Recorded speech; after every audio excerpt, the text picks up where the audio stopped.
The following video is a compilation of 3 weeks of public comment and a commissioner rebuttal to a concerned voice in regard to a bridge with a 3-ton weight limit in Packer Township. PennDOT refers to it as Gristmill Road north of SR 4010. The first graphic shows a Google Map view of the bridge at Gristmill Road north of SR 4010. The second graphic is a Google Earth visual of that same bridge. And following will commence the 18 April comments by Mr. James Dulcie, Packer Township. Any other guests? Yeah, my name is James Dulcie. I reside at 174 Dulcie Road, Carbon County, Packer Township. I have a question.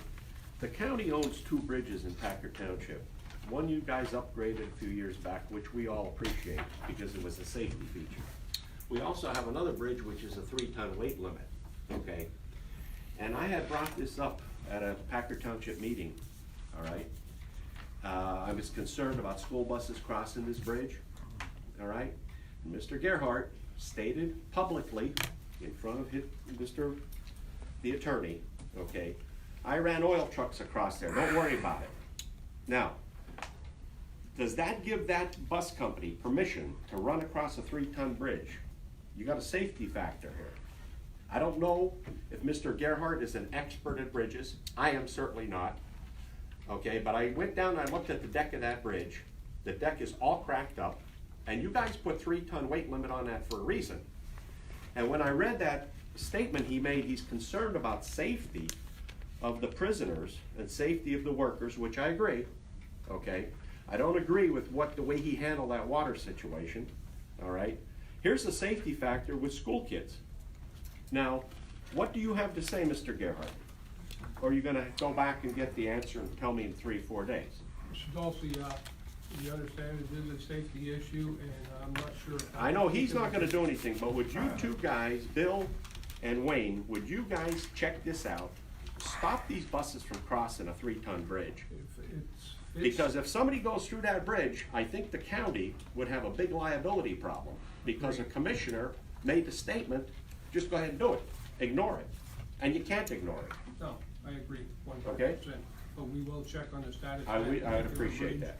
And if there are buses traveling across there, Absolutely. I'm sure they're over that 3-ton limit. And Absolutely. we'll notify the school district Absolutely. as well as the contractor Yeah. for that school district. And I think you should also make a statement to all the people, truckers, other people that deliver stuff in the area, to ignore his statement of the 3-ton, just ignore it.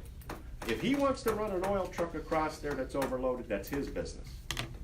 But I don't wanna see school buses run across there anymore, and I appreciate what you and Bill have done. Okay. Thank you for your Thank time. you, Mr. Dulcie. You ready? I just wanted to address a concern last week in regards to a bridge in Packer Township about a 3-ton posting on the bridge. Even though it is a county-owned bridge, trucks are allowed to go over the bridges because they are local deliveries, heating oil companies, deliveries of propane. We just encourage the drivers of the vehicles to go in a little light. When I drove trucks several years ago, even though it's a county-owned bridge, okay, it's under the jurisdiction of the Board of Supervisors in the township to enforce the trucks going over the bridge. But I did talk to Teresa Young, the superintendent in the Webley Area School District. They designate the bus routes. The bus company is Roar Bus Company. I spoke with Dave Williams, he's the safety manager of Roar Bus Company. He also told me that the buses are exempt from the weight limit. I had Mike Turpak go up and inspect the bridge a few months ago, and the structural integrity of the bridge is in good condition. So I made a few phone calls. I also called Ray Author. He's Superior Plus Energy Services. It's a company I actually drove for. He's a customer service manager and safety manager. The only bridge that they will not go over is a privately owned bridge, and they are required to get an engineered certificate that evaluates the structural safety and integrity of the bridge.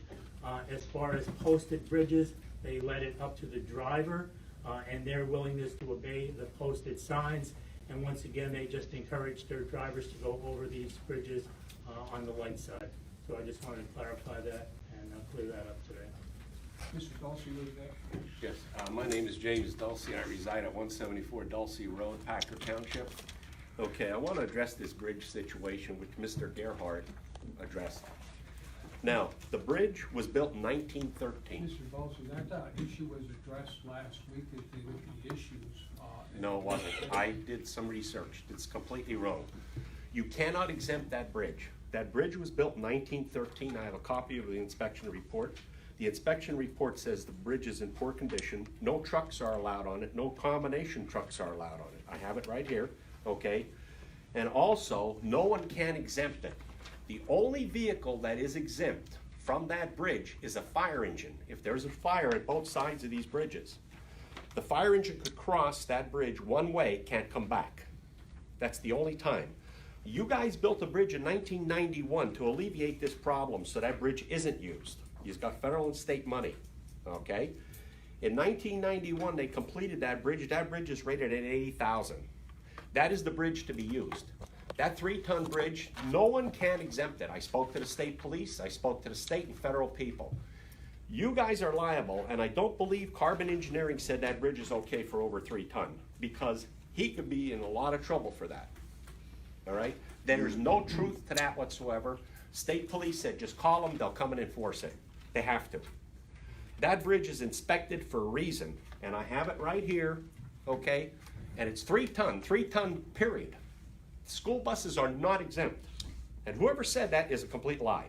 Now, All bridge reports can be found at www.projects.penndot.gov/projects/bridge-conditions-map.aspx.